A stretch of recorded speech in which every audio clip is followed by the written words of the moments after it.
Efesios capítulo 2 es donde estamos en nuestro estudio de la palabra de Dios esta mañana. Efesios capítulo 2.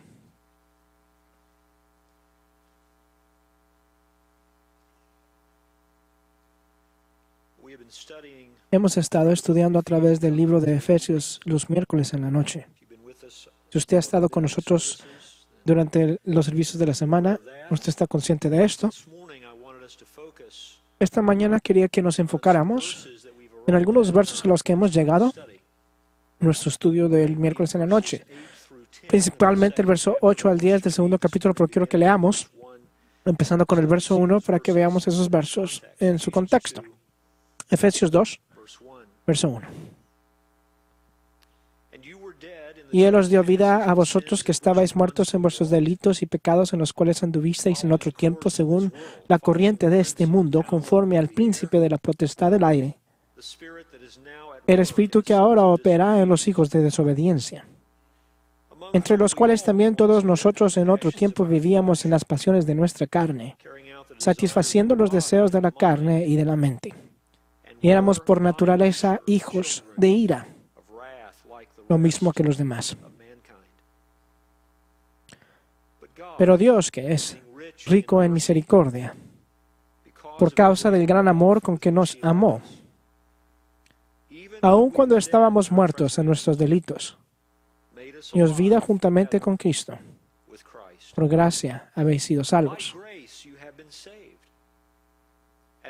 Y con Él nos resucitó y con Él nos sentó en los lugares celestiales, en Cristo Jesús, a fin de poder mostrar en los siglos venideros las sobreabundantes riquezas de la gracia, por su bondad por con nosotros, en Cristo Jesús. Porque por gracia habéis sido salvos por medio de la fe. Y esto no de vosotros, sino que es don de Dios. No por obras, para que nadie se gloríe, porque somos hechura suya, creados en Cristo Jesús para hacer buenas obras, las cuales Dios preparó de antemano para que anduviéramos en ellas. Esta noche nos enfocaremos en el verso 10, pero esta mañana, verso 8 y 9. Leamos eso de nuevo. Verso 8, porque por gracia habéis sido salvos, por medio de la fe. Y esto no de vosotros, sino que es don de Dios, no por obras, para que nadie se gloríe.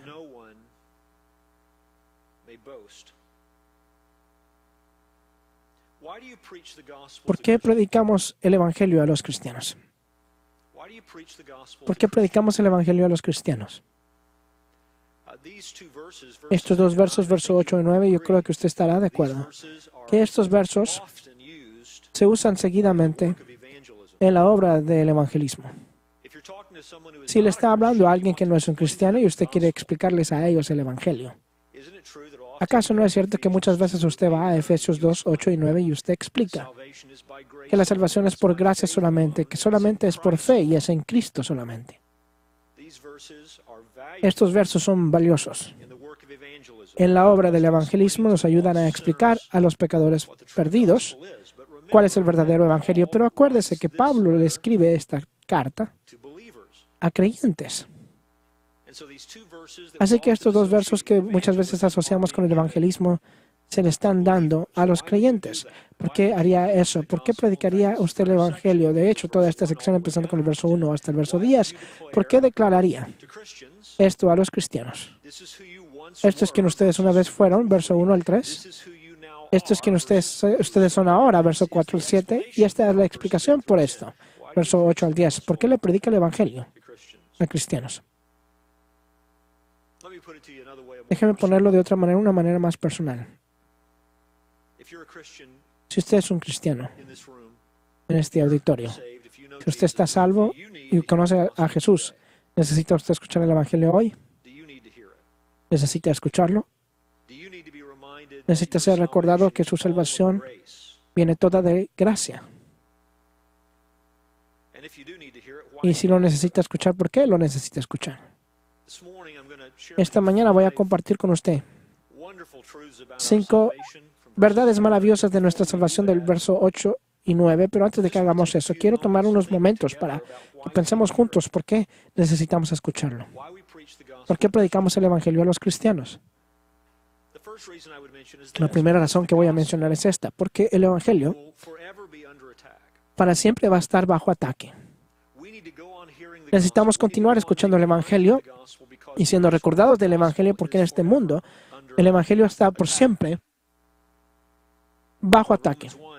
Romanos 1:16, Pablo dice que no se avergüenza del Evangelio porque es el poder de Dios para la salvación. Todo el que cree, el judío primero y también para el griego. El Evangelio es el poder de Dios para salvación. Eso es que no hay nada más importante, no hay nada más vital, no hay nada más esencial a la esperanza espiritual de este mundo que el Evangelio salga claramente y puramente de la iglesia. De que claramente proclamemos el Evangelio, de que proclamemos el Evangelio en toda su pureza. Esta es la esperanza espiritual de los pecadores. Porque la Biblia es clara de que los hombres y las mujeres no pueden ser salvadas si no es por escuchar el Evangelio. Romanos 10:14 dice, ¿cómo pues invocarán a aquel en quien no han creído? ¿Y cómo creerán en aquel en quien no han oído? ¿Y cómo oirán sin haber quien les predique? ¿Se da cuenta usted que es la razón por la cual hay misiones? Es la razón por la cual nosotros llevamos el Evangelio hasta el fin de la tierra. Porque las personas pueden ser salvas, no pueden ser salvas sin escuchar el Evangelio. ¿Y cómo predicarán si no son enviados tal como está escrito? Cuán hermosos son los pies de los que anuncian el Evangelio del bien. Sin embargo, no todos hicieron caso al Evangelio porque Isaías dice, Señor, ¿quién ha creído a nuestro anuncio? Así que la fe viene por el oír y el oír por la palabra de Cristo. Así es como Dios salva a los pecadores a través de este mensaje, el Evangelio. Así que no es una sorpresa, ¿cierto?, de que el demonio busque corrompir el Evangelio. No nos sorprende. Un evangelio corrupto no es evangelio. Los hombres y las mujeres no son salvos al escuchar un mensaje que se parece al evangelio. Se les tiene que dar este mensaje de que no es un mensaje humano, este es un mensaje divino. Y tan pronto, mientras que usted lo altera y lo ajusta, ya no es lo que era. Ya no es el mensaje de Dios al hombre, el mensaje de la reconciliación, el mensaje de cómo el hombre puede corregir su situación delante de Dios y sus pecados son perdonados y tener vida eterna. Si lo altera y lo ajusta, ya no será el mensaje de Dios. No se nos llama a alterarlo, no se nos llama a ajustarlo, se nos llama simplemente a anunciarlo. Cualquier corrupción del evangelio se tiene que resistir en los términos más fuertes. Tenemos que tener un celo por la pureza del evangelio. Pablo le escribió a los Gálatas. Les dijo esto: gracias a vosotros y paz de nuestro Dios, nuestro Padre, el Señor Jesucristo, que se dio a sí mismo por nuestros pecados para liberarnos de este presente siglo malo, conforme a la voluntad de nuestro Dios y Padre, a quien sea la gloria por los siglos de los siglos. Amén. Me maravillo de que tan pronto hayáis abandonado al que os llamó por la gracia de Cristo para seguir un evangelio diferente, que en realidad no es otro evangelio, solo que hay algunos que os perturban y quieren pervertir el evangelio de Cristo. Pero si aún nosotros o un ángel del cielo os anunciara otro evangelio contrario al que os hemos anunciado, sea anatema. Como hemos dicho antes, también repito ahora, si alguno os anunciara un evangelio contrario al que recibisteis, sea anatema. Porque busco ahora el favor de los hombres o de Dios. ¿O me esfuerzo por agradar a los hombres? Si todavía estuviera tratando de agradar a los hombres, no sería siervo de Cristo. Ahí Pablo nos deja entender cómo es que el evangelio está siendo corrompido. Está siendo corrompido en el interés de agradar a las personas. Es distorsionado, es disminuido, es alterado, es ajustado. Porque el predicar el evangelio en su pureza trae persecución. Dice, pues quiero que sepáis, hermanos, que el evangelio que fue anunciado por mí no es según el hombre, pues ni lo recibí de un hombre, ni me fue engañado, sino que lo recibí por medio de una revelación de Jesucristo. Este no es mi mensaje, dice él, este no es nuestro mensaje, este es el mensaje de Dios y no debe de ser distorsionado. No debe ser cambiado, debe de ser mantenido puro. Entonces, ¿por qué necesitamos seguir escuchando el Evangelio? Porque el Evangelio es la esperanza del mundo y está constantemente bajo ataque. Y se nos tiene que recordar de lo que realmente es, de lo que el mensaje realmente es. Hay una segunda razón por la cual predica el Evangelio a los cristianos. Porque la iglesia está llamada a contender por el Evangelio, perdón. No solamente reconocemos que está bajo ataque, pero reconocemos que ahora tenemos una responsabilidad dada a nosotros por Dios a contender por el Evangelio en este mundo. Eso es cuando usted tiene maestros falsos, cuando usted tiene profesores vacíos, cuando usted tiene personas que están operando en el nombre de Jesús pero corrompen el Evangelio. Se nos llama a nosotros a defenderlo, a contender por el Evangelio. El pequeño libro de Judas. El Espíritu Santo dijo esto: amados, porque el gran empeño que tenía en escribir acerca de nuestra común salvación, he sentido la necesidad de escribirlos exhortándoos a contender ardientemente por la fe, de una vez que para siempre fue entregada a los santos, pues algunos hombres se han infiltrado encubiertamente, los cuales desde mucho antes estaban marcados por esta condenación, impíos que convierten la gracia de nuestro Dios en libertinaje y niegan a nuestro único soberano Señor Jesucristo. Eso es que vuelven la gracia de Dios en una excusa para deleitar a la carne, y al hacer esto niegan a Jesús. Así que quédese conmigo ahí, que la iglesia no solamente está en serio acerca de la pureza del mensaje de un punto de vista positivo, estamos contendiendo en contra de la perversión del mensaje. Así que no estamos claros acerca de lo que el Evangelio es, tenemos que estar claros acerca de lo que el Evangelio no es. Y van a haber momentos en que nosotros vamos a amar como Judas, que vamos a amar, hablar acerca de todo lo que tenemos en común con Jesús y las cosas maravillosas que le pertenecen a la salvación, cuando lo que nosotros vamos a tener que estar haciendo en vez de eso es esto lo que el Evangelio es y contender por el Evangelio.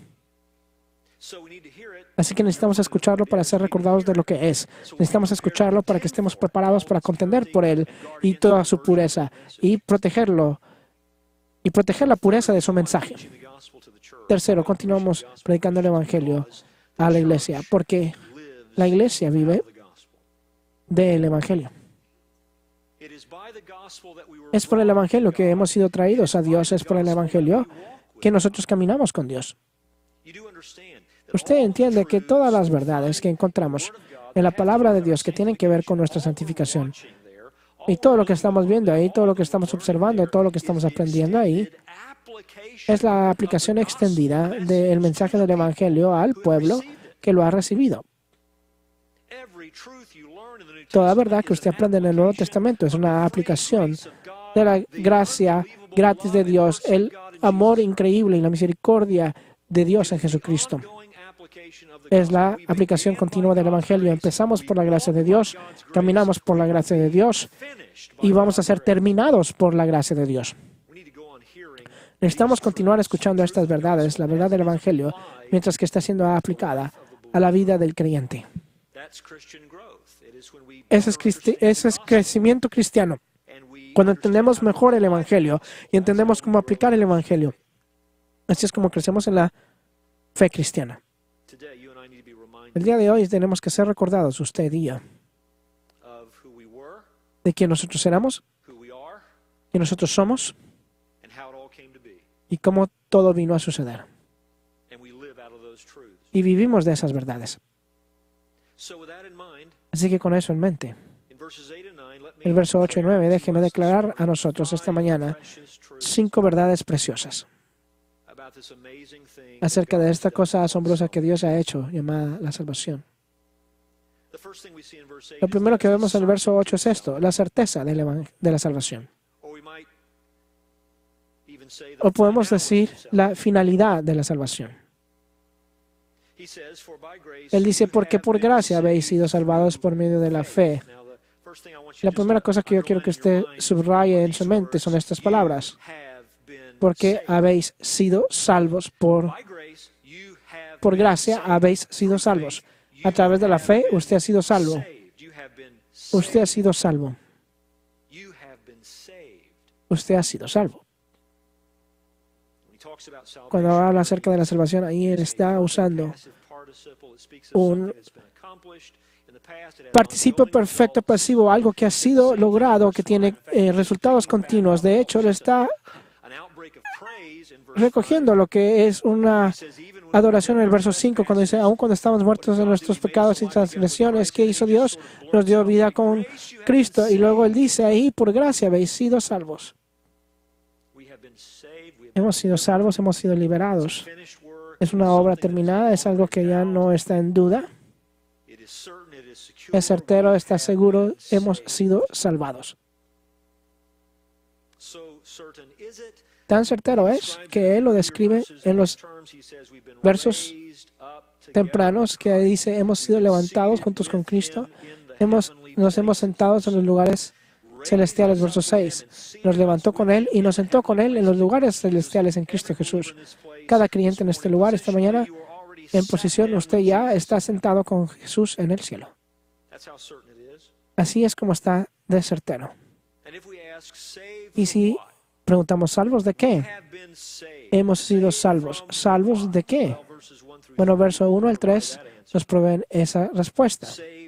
Salvos de la condición descrita en los primeros 3 versos de este capítulo. Salvos de la muerte espiritual, verso 1. Y estabas muertos en vuestros delitos y pecados, en los cuales anduvisteis.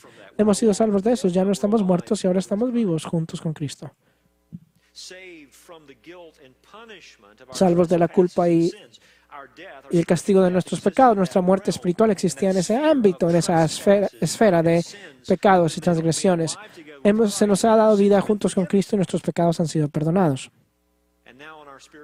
Y ahora en nuestra cuenta espiritual delante de Dios está la misma justicia de Jesús. Así que salvos de la culpa y el castigo de nuestros pecados. Salvos de lo que éramos por naturaleza y de lo que merecíamos por naturaleza. Verso 3 dice que éramos por naturaleza hijos de la furia, como el resto de la raza humana. Teníamos una relación con Dios antes de ser salvos, pero nuestra relación con Dios era hacia la furia de Dios. Esa era nuestra relación con Dios. Teníamos una relación con su furia, merecíamos su furia, hijos por naturaleza, merecedores de la furia de Dios. Ya no estamos bajo la furia de Dios, ahora hemos sido reconciliados con Dios, tenemos paz con Dios. Romanos 5:1. Salvos de la furia de Dios. Hemos sido salvos de la dominación, del curso del mundo que está siendo informada por Satanás, que gratifica el cuerpo y a la mente, que es la carne. Hemos sido salvos de lo que él describe en el verso 2. Salvos de un dominio, de un reino. Nos sacó del dominio de la oscuridad y fuimos traídos al reino del Hijo de Dios. Así que salvos de un mundo perdido y moribundo. Se da cuenta en el final del verso 3, dice, como el resto de ellos, como el resto de la raza humana. Ahí es donde está el resto de la raza humana. Ahí es donde usted estaba una vez, pero ya no está ahí. Usted ha sido sacado de ese cuerpo de la raza humana y ha sido traído a Dios, salvo de un mundo perdido y moribundo. Jesús nos dice en Juan 15:19, si fuerais del mundo, el mundo los amaría como los suyos. Pero como no sois del mundo, sino que yo os escogí de entre el mundo, por eso el mundo os odia. ¿No es una cosa gloriosa darse cuenta que usted ya no es del mundo, pero ha sido escogido para ser sacado del mundo? Salvo de estar apartado de Dios. Ve el verso 12, dice, recuérdese que usted estaba en ese tiempo separado de Cristo, apartado de Israel, extraños a los pactos de la promesa, sin tener esperanza y sin Dios en el mundo. Sin Dios en el mundo. Ahí es donde estábamos. Apartados de Cristo, separados de Cristo, sin Dios. Y fuimos salvos de esta vida sin esperanza, es lo que dice en el verso 12. Sin tener esperanza. Ahí es donde estábamos. Salvos de eso. Hemos sido salvos. ¿Qué palabra tan maravillosa es esa? Salvos.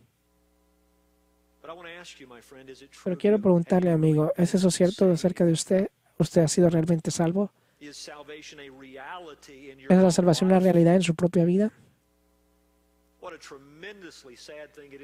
Qué cosa tan triste es y eternamente triste cuando alguien está satisfecho con una reputación en vez de una realidad.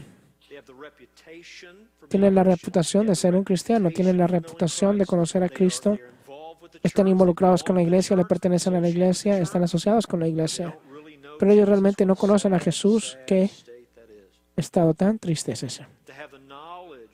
Tener el conocimiento, la información de cosas de las cuales usted no tiene una experiencia personal.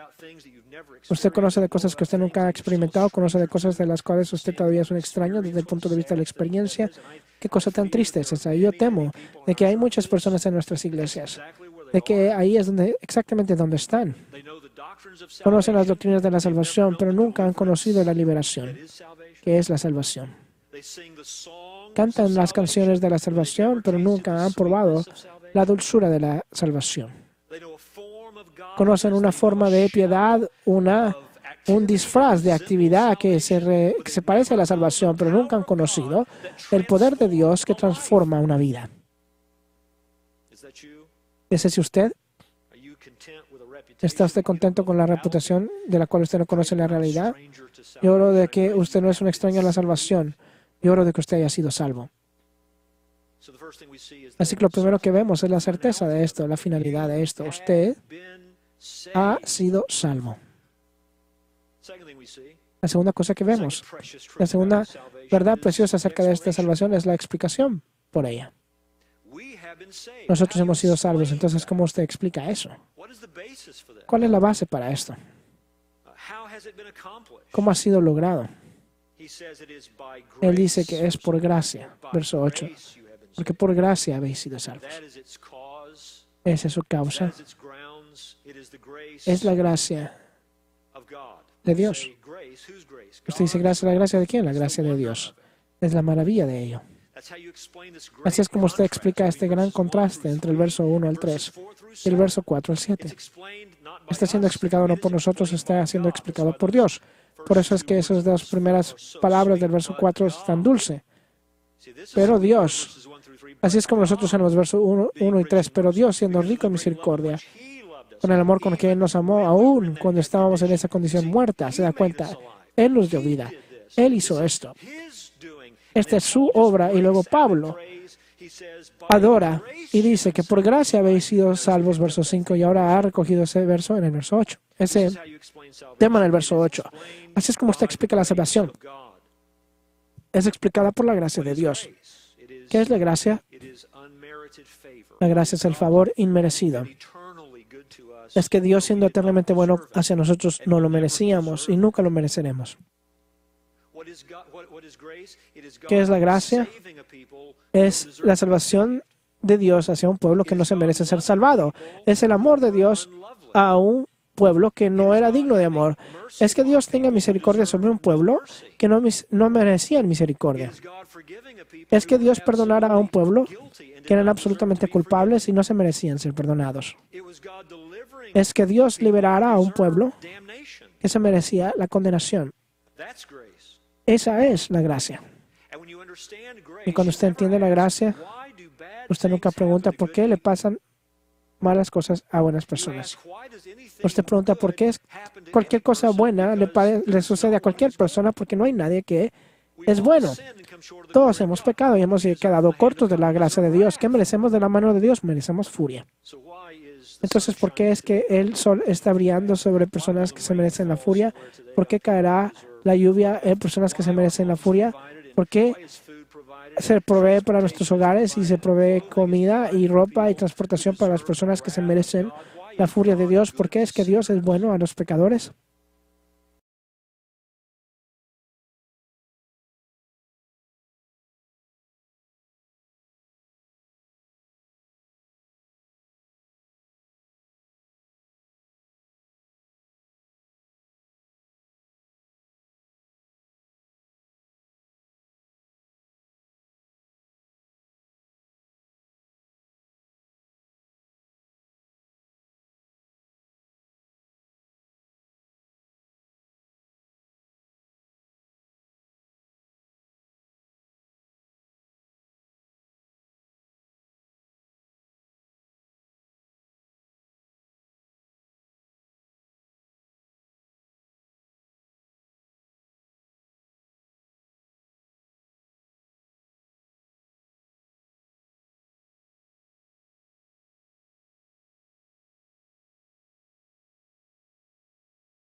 El libro de Romanos habla acerca de una justificación que es aparte de las obras.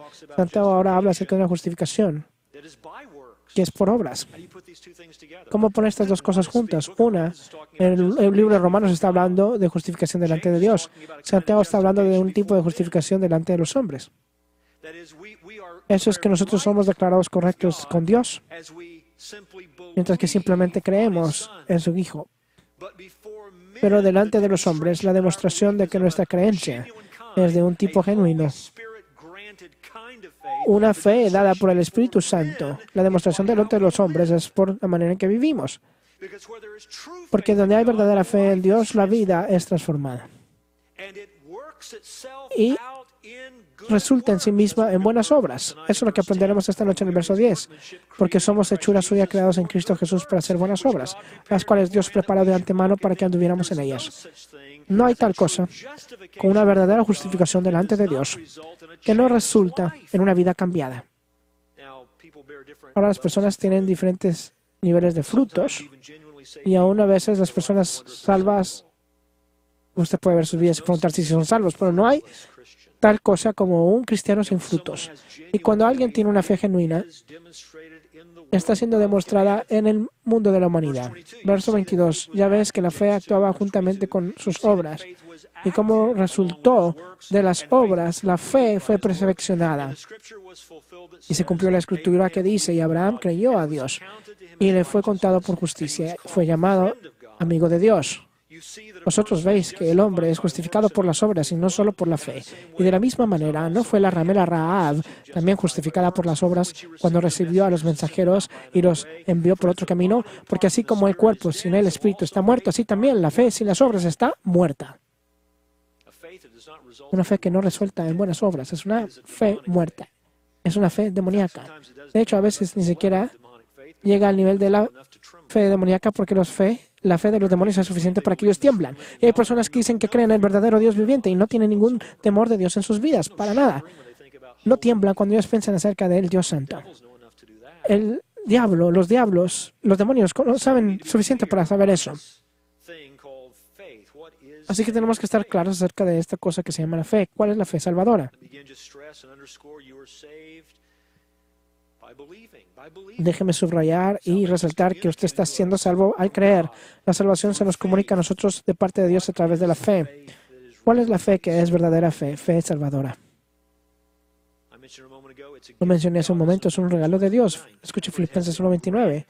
Porque a vosotros se os ha concedido, por amor de Cristo, no solo creer en Él, sino también sufrir por Él.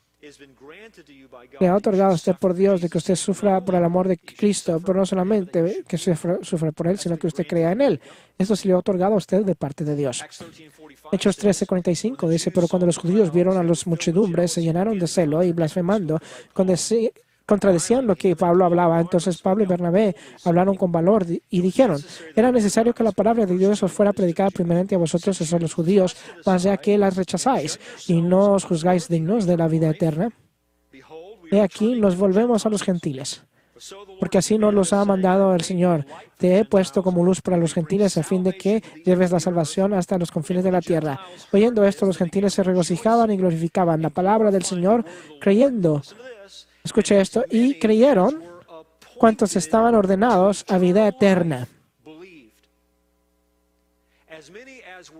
Y creyeron cuantos estaban ordenados a la vida eterna, escogidos por Dios para la vida eterna. Estas mismas personas creyeron. Así que la decisión, el hecho de que Dios los escogiera, explica por qué creyeron.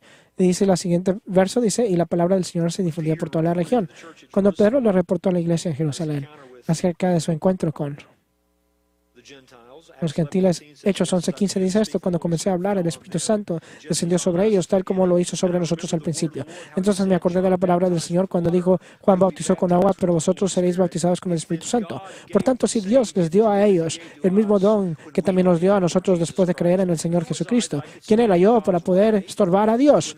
Y al oír esto, se calmaron y glorificaban a Dios diciendo, escuche su conclusión, así que también a los gentiles ha concedido Dios el arrepentimiento que conduce a la vida. Dios le otorgó a ellos arrepentimiento, así como Él nos otorgó a nosotros arrepentimiento. Hechos 16:14 describe esto en el nivel personal. Y Pablo estaba predicando a la par de un río. Hechos 16:14, y estaba escuchando a cierta mujer llamada Lidia de la ciudad de Tiatira, vendedora de telas de púrpura, que adoraba a Dios, y el Señor abrió su corazón para que recibiera lo que Pablo decía. ¿No es eso hermoso? El Señor abrió su corazón, así que ella puso atención a lo que ella estaba escuchando. Y la Biblia le dice, cuando ella y su familia se bautizaron, los rogó diciendo, si juzgáis que soy fiel al Señor, venid a mi casa y quedaos en ella, y nos persuadió a ir. Esta mujer fue convertida. ¿Cómo fue convertida? Ahí está Pablo predicando. ¿Y qué está haciendo el Señor en el caso de ella? Él abrió su corazón. Le otorgó entendimiento. Fe es el resultado de la obra de Dios. Y la fe que de hecho recibe la salvación no es natural, es sobrenaturalmente producida.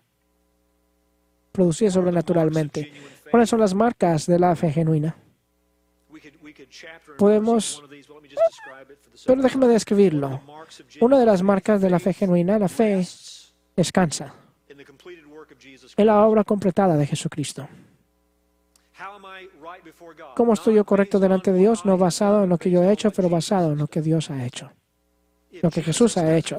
Si Jesús nos salva a los pecadores y su obra no es suficiente para salvar a los pecadores, si no es completamente suficiente, entonces estoy perdido para siempre, porque estoy poniendo todo mi peso no en lo que yo he hecho, pero en lo que Jesús hizo por los pecadores. Yo estoy confiando en su obra terminada. La fe responde a la persona perfecta de Cristo. Tenemos que hacer esto claro, ¿no es cierto? De que es por un mensaje que he sido traído a la salvación, pero el objeto de su fe es Jesús mismo. El Evangelio nos declara a nosotros a Cristo. Entonces nosotros confiamos en Cristo. Así que el venir a la salvación es venir a Cristo. Y sí, yo confío en su obra terminada, pero no aparte de sí mismo. Confío en su obra terminada mientras que yo vengo a Él. Así que la fe es una respuesta de fe a la persona perfecta de Jesús. La fe se regocija en el gobierno soberano de Cristo. Yo no trato de dividir a la persona de Jesús. Yo no digo, yo creo que Él es un Salvador maravilloso, pero yo no lo quiero como Señor. Usted no hace a Jesús nada. Él es quien Él es. Así que usted viene a Él como lo que Él es, no solamente como un Salvador, sino que como Señor. Así que donde hay esta verdadera fe salvadora, estoy descansando en la obra terminada de Cristo, estoy respondiendo a la persona perfecta de Cristo y estoy regocijándome en el gobierno soberano de Cristo sobre mi propia vida. La fe se deleita en la gloria eterna de Cristo. Ahora que he venido a Jesús, ¿la gloria de quién está a la centro de mi vida? No la mía, sino que la de Él. Yo le amo a Él. Yo le adoro a Él. Yo le magnifico a Él. Y yo vivo para la gloria de Él. Su gloria. Ahí está mi ambición en mi vida. Me regocijo en la gloria eterna de Cristo. La fe permanece aún donde existen los sufrimientos unidos a Cristo. Escuchamos esta mañana acerca de nuestros hermanos y hermanas que sufren en medio de otras partes del mundo. Les digo cómo adoran ellas. Adoran en el Espíritu Santo, con la gloria de Dios, de Cristo delante de sus ojos. Han sido transformados de tal manera de que esta cosa sobrenatural es ahora natural para ellos y a nosotros. Es cierto decir que nuestra persecución no es tan severa en este país, pero le declaro buenas noticias. Si la persecución más severa viene a esta nación, todo verdadero creyente en este auditorio va a perseverar con Jesucristo. Todo verdadero creyente en este auditorio continuará con Cristo, porque Dios ha hecho algo tan real, tan profundo en su alma, que usted nunca puede ser quien usted era antes. La persecución no le va a separar a usted de Él. Así que esta fe es una fe que persevera. Permanece aún donde hay sufrimientos unidos con Jesús. O podemos decirlo de esta manera, la fe se levanta por encima de todo tipo de guerra que enfrentamos en este mundo. toda tentación, toda prueba, toda persecución. La fe que Dios nos ha otorgado a nosotros es de tal naturaleza de que no puede ser extinguida. 1 Juan 5:4 dice, porque todos los que es nacido de Dios, todo el que ha nacido de Dios vence al mundo. Y esta es la victoria que ha vencido al mundo, nuestra fe. ¿Y quién es el que vence al mundo sino el que cree que Jesús es el Hijo de Dios? Pero se da cuenta del resultado del nuevo nacimiento, todo el que ha nacido de Dios vencerá al mundo. ¿Qué es lo que vence al mundo? Nuestra fe. Y es nuestra fe. La ejercitamos, es nuestra fe, pero esa fe se volvió nuestra debido al nuevo nacimiento. Así que Dios no creyó por nosotros, nosotros creímos en el Señor Jesucristo. Dios hizo eso dentro de nosotros, lo cual era necesario para que nosotros creyéramos en Cristo. La certeza de la salvación, usted ha sido salvo. La explicación por la salvación es por gracia. La comunicación de salvación, ¿cómo se recibe? Es por fe. 4. Dese cuenta del gran contraste en la salvación. Él dice, pero al final del verso 8, y esto no de vosotros, sino que es don de Dios. No un resultado de obras.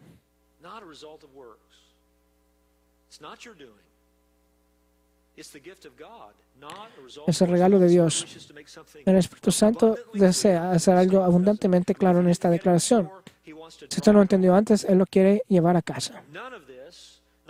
Ninguna de estas cosas, no ninguna parte de esto, no ninguna poquito de esto es explicado por usted. Todo es un regalo absoluto por Dios. ¿Se da cuenta en el verso 8? En la traducción ESV es la palabra esto. Y si está en el nuevo estándar es aquello. Y esto no es de vosotros. Hay una gran discusión y debate acerca de qué significa ese pronombre demostrativo, la palabra griega tuton. ¿A qué se refiere esto? Dios está diciendo aquí de que es la fe que no es nuestra propia obra, y esto, que la fe no es de ustedes, está hablando acerca de eso, o está hablando acerca de la gracia. En el verso 8, porque por gracia habéis sido salvos. ¿Está diciendo que esta gracia no es su propia obra, es el regalo de Dios? Bueno, la gramática no resuelve esto, pero nos ayuda. Usualmente, el pronombre demostrativo como este va a encajar con el género y el número. Tutons es una palabra singular y no tiene género. La palabra fe es singular, pero es femenina. La palabra gracia es femenina. No encajan. La mejor manera de entender esto es que la palabra esto y este pronombre se refiere a toda la declaración. Eso es que esta salvación por gracia, a través de la fe, esto, no de vosotros, no es su propia obra. Toda la obra de la salvación, desde el principio al final, no es obra de nosotros. Es el regalo de Dios. Es el regalo de Dios. Hay otra manera en que usted puede entenderlo. Algunos piensan que se refiere a la fe, algunos piensan que se refiere a la gracia y algunos piensan que se refiere a todo esto. Y una cuarta manera, Manuel Wallace mencionó esto, y eso es entender que este pronombre demostrativo tiene una fuerza adverbial en el cual intensifica a la declaración anterior y significará algo como esto, especialmente no de ustedes. Wallace escribió esto, dice, si esta es la fuerza, en Efesios 2:8, el texto significa, por la gracia fuisteis salvos por medio de la fe, y ustedes fueron salvos especialmente no por su propia obra, es el regalo de Dios. Él dice, los temas aquí son complejos, no se puede resolver con la gramática solamente, pero las consideraciones de sintax nos dice que es todo en la declaración o solamente es un intensificador. Esto es especialmente no su obra, dice. Todo esto es un regalo de Dios. Todo lo que Cristo hizo por nosotros es un regalo de Dios. Usted piensa acerca de la encarnación, su vida sin pecado y su muerte en la cruz. Su resurrección es el regalo de Dios. Y todo lo que Dios ha hecho para aplicar a nosotros, lo que Cristo hizo en nombre de nosotros, ese también es el regalo de Dios. Y todo lo que se encuentra en nosotros que recibió eso, incluyendo nuestra fe, eso también es el regalo de Dios. Todo es el regalo de Dios. ¿Sabe cómo llamamos eso? Lo llamamos gracia. Lo llamamos gracia. Y luego, para hacerlo tan claro como lo puede hacer, él termina esa declaración. Empezando en el verso 9. No por obras. Dice, si usted no lo hubiera entendido aún, déjeme hacerlo ver claro. Esto no se explica por obras. Y lo que él quiere decir por eso son obras de justicia. Él quiere decir buenas obras. Él quiere decir guardar la ley de Dios. Él quiere decir cualquier cosa en lo que nosotros pensamos que es bueno en términos de nuestras obras. Ha contribuido nada a nuestra salvación. Nada, absolutamente nada. El libro de Tito lo dice de esta manera, capítulo 3, verso 4. Pero cuando se manifestó la bondad de Dios nuestro Salvador y su amor hacia la humanidad, Él nos salvó no por obras de justicia que nosotros hubiéramos hecho, sino conforme a su misericordia, por medio del lavamiento de la regeneración y la renovación por el Espíritu Santo, que Él derramó sobre nosotros abundantemente por medio de Jesucristo nuestro Salvador, para que, justificados por su gracia, fuésemos hechos herederos según la esperanza de la vida eterna. No por obras de justicia, las cuales hemos hecho, pero de acuerdo a su misericordia, Él nos salvó. Esa es la gracia de Dios. Así que la certeza de esto hemos sido salvos. La explicación por ello, por gracia, la comunicación de esto a través de la fe. El gran contraste que se nos presenta no es nuestra obra, no es nuestro trabajo, es el regalo de Dios. Es el regalo gratis.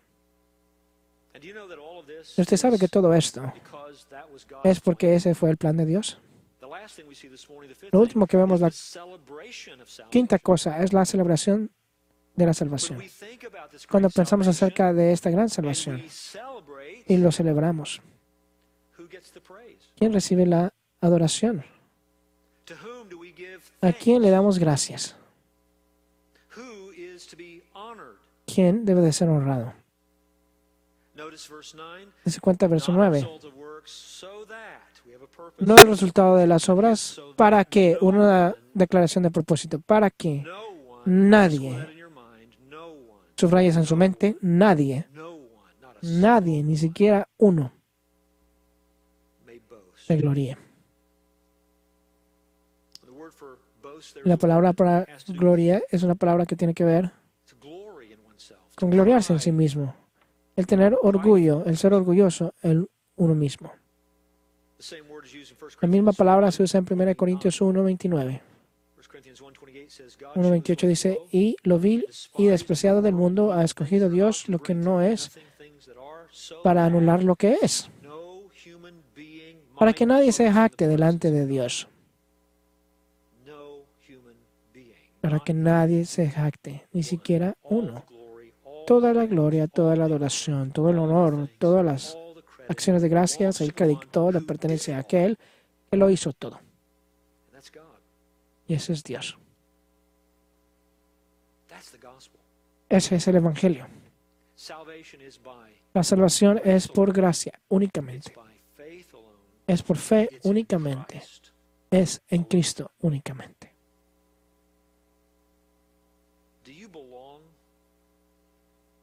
¿Le pertenece a usted al grupo de personas que han sido salvas? Por favor, no guarde sus cosas, no he terminado. ¿Le pertenece a usted al grupo de personas que han sido salvos? ¿Ese es usted?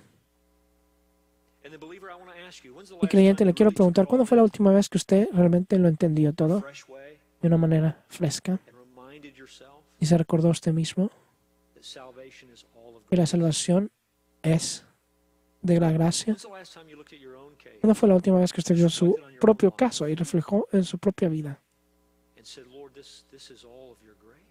Y dijiste, Señor, todo esto es tu gracia.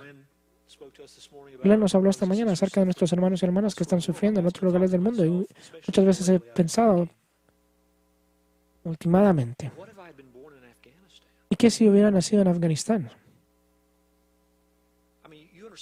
Usted entiende la gracia de Dios a usted. Precedió el que usted estuviera en esta tierra. Todo es por gracia. De que haya nacido en una familia donde mi padre y mi madre fueran convertidos. Que nos empezaron a llevar a la iglesia donde yo iba a escuchar el Evangelio y ser convertidos a la gracia de Dios. ¿Cómo Dios le ha mostrado gracia a usted? ¿Cómo le ha traído a usted mismo? Le voy a preguntar, ¿qué tan celoso es usted por el mensaje del Evangelio? ¿Qué tan celoso es usted por este mensaje? Tenemos que contender por ello. Jesús estaba tan encendido cuando escribió el libro de Gálatas que básicamente eliminó todos los saludos y entra directamente al tema. Está tan incendiada por la disposición de ellos de aceptar la perversión del Evangelio. Usted se pregunta a veces por qué no podemos participar con ese grupo y ese otro grupo en el ministerio, porque el Evangelio no está siendo dado a ver claro y no se mantiene puro. No podemos ser parte de eso. No lo podemos hacer. Tenemos que ser celosos por la pureza del Evangelio. Luego tengo que preguntar, ¿cómo está informando este mensaje en su vida ahora? ¿Por qué predicará esto a los cristianos? Thomas Sams, un calvinista del siglo número 17, escuche lo que él dijo. Dijo, en vano rogamos o decimos que Cristo nos ha hecho santos si nuestras propias vidas malvadas nos prueban ser pecadores. El pacto de Dios para remitir nuestros pecados, así que tenemos que acondicionarnos por la ley a arreglar nuestras vidas, porque esa fe a través de la promesa de la justificación fue hecha. Es una fe que no puede ser separada de la caridad, y él quiere decir amor por eso.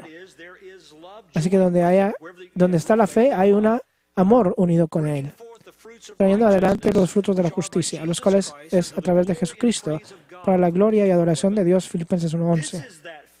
Esta es esa fe, a la cual todas las promesas de Dios son sí y amén en Cristo, a la gloria de Dios en Cristo.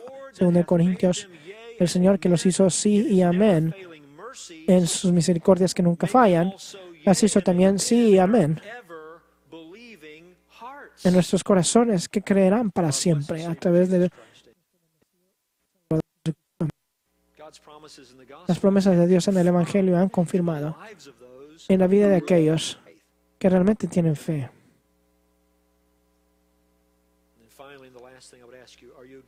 Y finalmente, y la última cosa que le voy a preguntar, ¿es usted un buen mayordomo de este mensaje? Somos embajadores de Jesucristo. Alrededor de nosotros hay pecadores que están en necesidad de ser reconciliados con Dios. Este es el mensaje. ¿Declaramos nosotros fielmente este mensaje al mundo? Esta noche regresaremos y veremos el verso 10. Y veremos que la salvación no solamente ha cambiado nuestro estatus, nos ha cambiado a nosotros. Dios no solamente ha hecho algo por nosotros, Él ha hecho algo en nosotros. Él nos hizo su propia obra especial. Oremos juntos. Oh Señor, yo oro de que tu palabra eche raíz en nuestros corazones esta mañana. Y para cualquiera en este cuarto que tenga la reputación de la salvación, pero son extraños a la realidad de ella, cantan las canciones de la salvación, nunca han probado la dulzura de la salvación. Yo oro de que les otorgues una disatisfacción santa con lo que solamente es una forma de piedad. Y Señor, persíguelos y tráelos a ti mismo para que ellos conozcan la realidad de la salvación, para que ellos realmente conozcan a su Hijo y que descansen en su obra terminada, que respondan a su persona perfecta, de que ellos se regocijen en su gobierno soberano sobre su vida. Tráelos al lugar donde ellos doblan sus rodillas al Salvador y lo confiesan como Señor. Yo pido, Señor, que salves al perdido, que se encuentre conmigo cuando nos juntamos como una iglesia.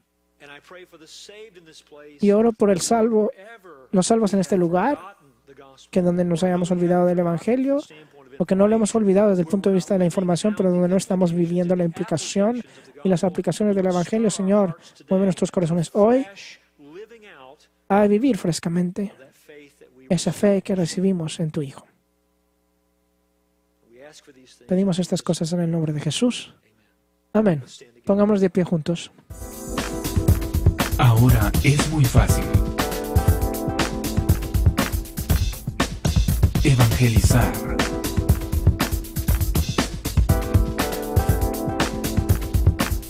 Comparte esta prédica en Facebook, Twitter, Google Plus y Pinterest.